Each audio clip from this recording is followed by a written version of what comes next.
મિત્રો, સ્વાગત છે આપણું આજના તાજા સમાચારમાં. જાણો અંબાલાલ પટેલની મોટી આગાહી. અંબાલાલ પટેલ વેધર ફોરકાસ્ટે અમદાવાદ અને ગાંધીનગર સહિત સમગ્ર ગુજરાતના ખેડૂતો માટે ફરી એકવાર ચિંતાજનક સમાચાર આવ્યા છે. રાજ્યના જાણીતા હવામાન નિષ્ણાંત અંબાલાલ પટેલે ફેબ્રુઆરી મહિનામાં હવામાનમાં મોટા પલટાની વાત કરી છે. સામુદ્રિક પેસમેટર્સ અને વેસ્ટર્ન ડિસ્ટર્બન્સની અસરને કારણે રાજ્યના અનેક વિસ્તારોમાં કમોસમી વરસાદ એટલે કે માવઠું થવાની શક્યતા વ્યક્ત કરવામાં આવી છે. અંબાલાલ પટેલના જણાવ્યા અનુસાર ઉત્તર ભારતના પહાડી વિસ્તારોમાં વેસ્ટર્ન ડિસ્ટર્બન્સ સક્રિય થવાના કારણે ભારે હિમવર્ષા અને બરફના તોફાનો જોવા મળી શકે છે. આ કુદરતી ઘટનાની સીધી અસર પડોશી રાજ્ય રાજસ્થાન અને ગુજરાતના હવામાન પર પડશે. ખાસ કરીને 2 ફેબ્રુઆરી સુધીમાં રાજ્યના વાતાવરણમાં નોંધપાત્ર ફેરફાર જોવા મળશે. આગાહી મુજબ વાતાવરણ પલટાશે અને ઉત્તર ગુજરાતના કેટલાક વિસ્તારોમાં છાંટા પડી શકે છે. સૌરાષ્ટ્ર અને કચ્છમાં પંથકમાં પણ વાદળછાયું વાતાવરણ રહેશે. ખાસ કરીને કચ્છ, રાજકોટ અને સૌરાષ્ટ્રના અન્ય જિલ્લાઓમાં વરસાદી છાંટા પડવાની વકી છે, જે શિયાળામાં અંતિમ તબક્કામાં અસામાન્ય ગણાય. માત્ર સૌરાષ્ટ્ર જ નહીં પણ મધ્ય અને દક્ષિણ ગુજરાત પર પણ તેની અસર પડશે. દાહોદ અને પંચમહાલના આસપાસના પટ્ટામાં હળવા વરસાદની શક્યતા છે, જ્યારે દક્ષિણ ગુજરાતમાં પણ હવામાનનો મિજાજ બદલાયો જોવા મળશે, જેનાથી ખેડૂતોની ચિંતા વધી છે. હાલમાં રાજ્યમાં રવિ સિઝન પૂરજોશમાં છે. ખેતરોમાં જીરું, ચણા, ઘઉં અને મસાલાના પાકો લહેરાઈ રહ્યા છે અને અત્યાર સુધી પાકની સ્થિતિ સારી જોવા મળી છે, પરંતુ વાતાવરણમાં પલટો તૈયાર પાક પર પાણી ફેરવી શકે છે. અંબાલાલ પટેલે લાલ પ્રતીક ધારતા ચેતવણી આપી છે કે જો ફેબ્રુઆરીમાં માવઠું થશે તો તૈયાર થયેલા શિયાળુ પાક અને મોટું નુકસાન થઈ શકે છે. ખાસ કરીને જીરું જેવા સંવેદનશીલ પાકને ભેજવાળું વાતાવરણ માફક આવતું નથી. તેથી પાક સંરક્ષણ માટે ખેડૂતોએ આગામી ચેતવણી પગલાં લેવા હિતવહ છે. તાપમાન વિશે વાત કરીએ તો આગાહી મુજબ 20 ફેબ્રુઆરી બાદ ઠંડીનું જોર ઘટશે અને ગરમી વધવાની શરૂઆત થશે. આ સમયગાળો ઉનાળુ પાક માટે અનુકૂળ રહેશે, પરંતુ ત્યાં સુધી વાતાવરણમાં આવતા ઓચિંતા ફેરફારો અને કમોસમી વરસાદ ખેતી માટે જોખમી સાબિત થઈ શકે છે.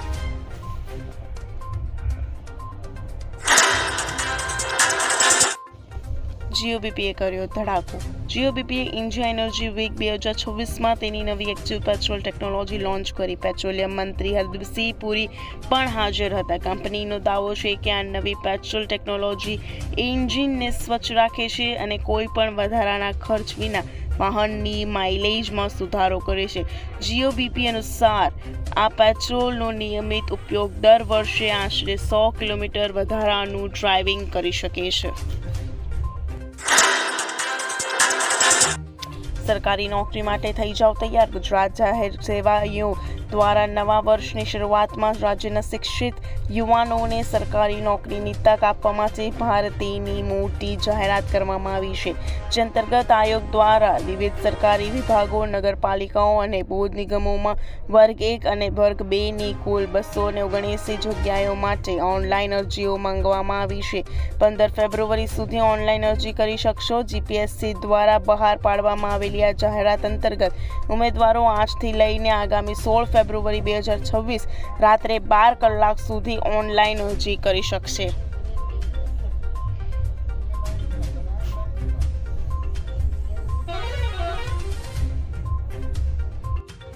આ માટે ઉમેદવારોએ ગુજરાત જાહેર સેવા આયોગની સત્તાવાર વેબસાઇટ gpsc.gujarat.gov.in અથવા gpsc.gujarat.gov.in પર જઈને ઓનલાઈન અરજી કરવી પડશે. જ્યારે આગામી 26 એપ્રિલ 2026ના રોજ પ્રાથમિક કસોટી યોજાઈ શકે છે. કયા વિભાગમાં કેટલી ભરતી થશે?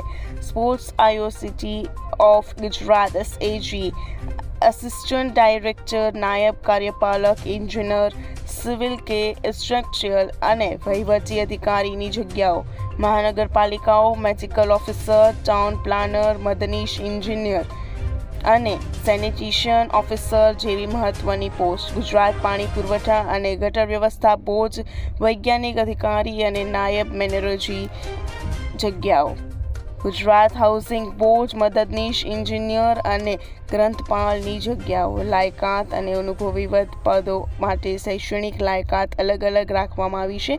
એન્જિનિયરિંગમાં BE, BTech, medical, MBBS, graduation અને પોસ્ટ ગ્રેજ્યુએશન ધરાવતા ઉમેદવાર પોતાની લાયકાત મુજબ અરજી કરી શકશે. કેટલીક જગ્યાઓ માટે અનુભવ અનિવાર્ય છે, જ્યારે કેટલીક જગ્યાઓ ફ્રેશર્સ માટે પણ ઉપલબ્ધ છે. ઉમેદવારો માટે ખાસ સૂચના: ઉમેદવારોને વન ટાઈમ રજિસ્ટ્રેશન કરવું ફરજિયાત છે. અરજી કન્ફર્મ થયા પછી જ ગ્રાહક રાખવામાં આવશે. આ સાથે જ વહેલી તકે ફોર્મ ભરી દેવા આયોગ દ્વારા સૂચના આપવામાં આવી છે.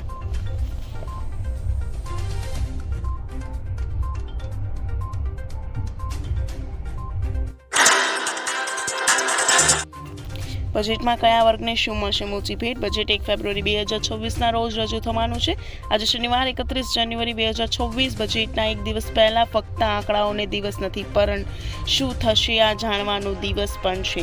બજેટમાં જણાવવામાં આવશે કે નાણામંત્રી આર્થિક સર્વેક્ષણમાં દોરવામાં આવેલા ચિત્રમાં કેટલું મજબૂત બનાવે છે અથવા ફરીથી આકાર આપે છે. એક તરફ આર્થિક સર્વેક્ષણમાં સરકારના પ્રદર્શન અને GDP વૃદ્ધિ, ફુગાવો, રોજગાર અને રાજકોષીય ખાધના મોરચે પકડારોની સમીક્ષા કરવામાં આવી હતી, તો બીજી તરફ તેમાં માળખાગત સુવિધા, ઉત્પાદન, ગ્રામીણ અર્થતંત્ર અને કલ્યાણકારી યોજનાઓ પર ખર્ચામાં વધારો થવાનો સંકેત પણ આપવામાં આવ્યો હતો.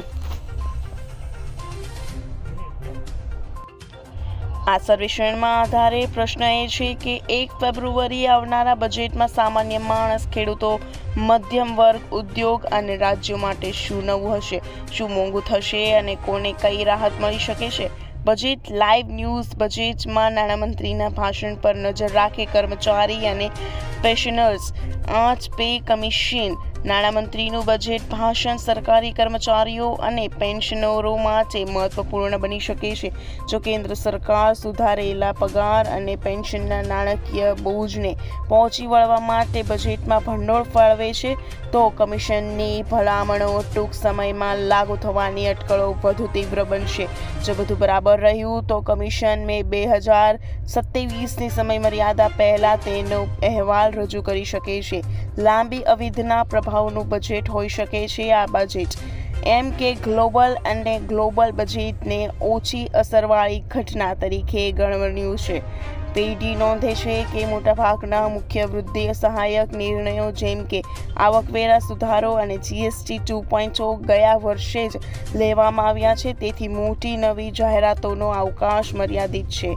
એમફી મૂલ્યાંકન કરે છે જો કોઈ નવા સુધારા રજૂ કરવામાં આવે તો પણ તે ધીમે ધીમે થશે, જેથી અસરો લાંબા સમય સુધી દેખાશે.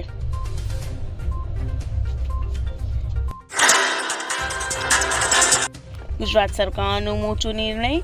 રાજ્યમાં સરકારી સેવાઓ વધુ સરળ, ઝડપી અને ભ્રષ્ટાચાર મુક્ત બનાવવા માટે ગુજરાત સરકારના વિજ્ઞાન અને પ્રૌદ્યોગિક DST વિભાગ દ્વારા એક મહત્વપૂર્ણ ઠરાવ કરવામાં આવ્યો છે. વહીવટી સુધારણા યોગ્ય ભલામણોને આધારે હવે ડિજિટલ ગુજરાત પોર્ટલ પર સૌથી વધુ ઉપયોગમાં લેવાતી ટોપ હાઈ વોલ્યુમ સર્વિસીસ માટે આધાર પ્રમાણીકરણ અમલી બનાવવામાં આવ્યું છે.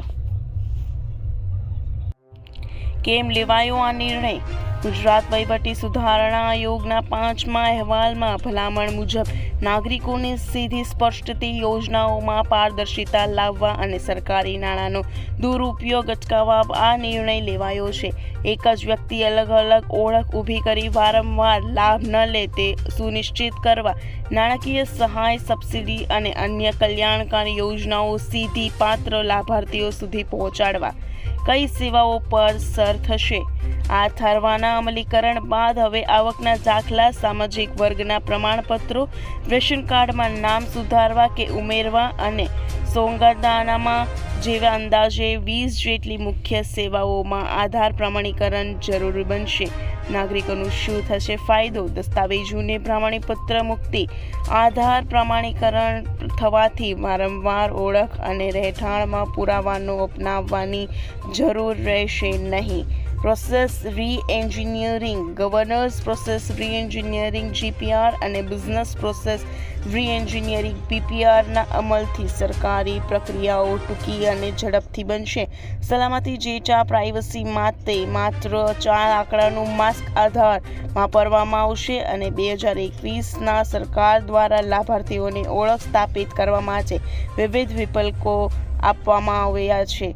રજિસ્ટર્ડ મોબાઈલ નંબર પર વન ટાઈમ પાસવર્ડ દ્વારા ફિંગરપ્રિન્ટ્સ અથવા આઈરિસ સ્કેન દ્વારા જો કોઈ તકનીકીને કારણોસર આધાર પ્રમાણીકરણ ન થઈ શકે તો વૈકલ્પિક વ્યવસ્થા દ્વારા પણ લાભાર્થીને લાભ આપવામાં આવશે, જેથી કોઈ વંચિત ન રહી જાય.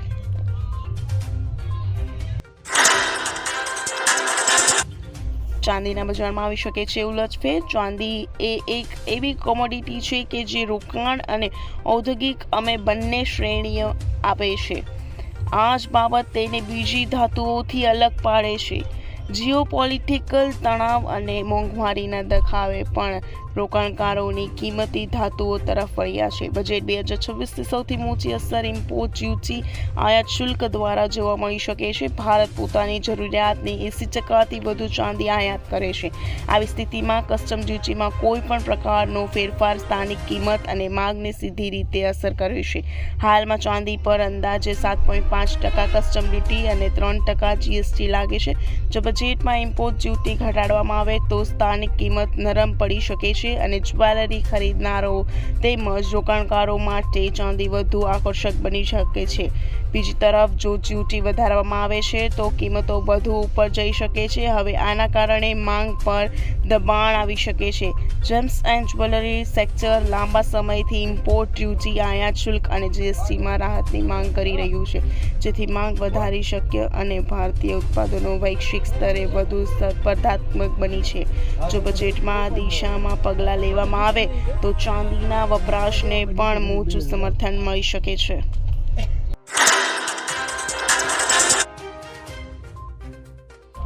પોલીસ ભરતી બહુ મોટો નિર્ણય. PSI recruitment 2024-25 result. ગાંધીનગરથી પોલીસ વિભાગમાં જોડાઈને કારકિર્દી બનાવવા માંગતા રાજ્યના યુવાનો માટે અત્યંત મહત્વના સમાચાર સામે આવ્યા છે.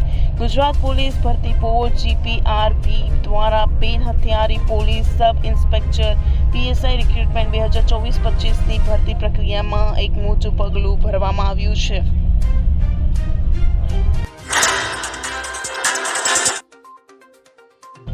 ભારતે 10 વર્ષમાં ખેડૂતોની આવક વાર્ષિક 10% વધી.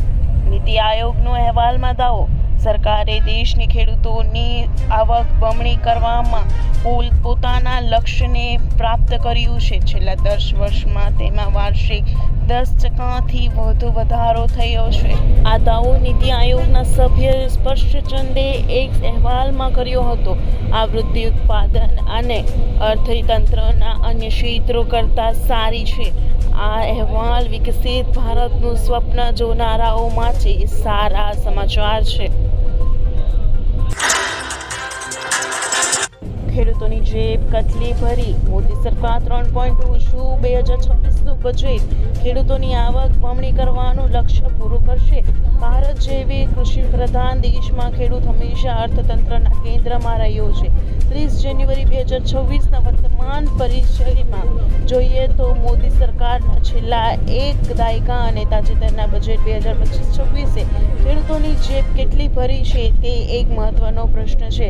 સરકારનો દાવો એ છે કે તેઓ ખેડૂતોની આવક બમણી કરવાના લક્ષ્ય સાથે આગળ વધી રહ્યા છે, જ્યારે ખેડૂત સંગઠન ખર્ચ અને વળતર વચ્ચેના સંતુલન પર ભાર મૂકી રહ્યા છે.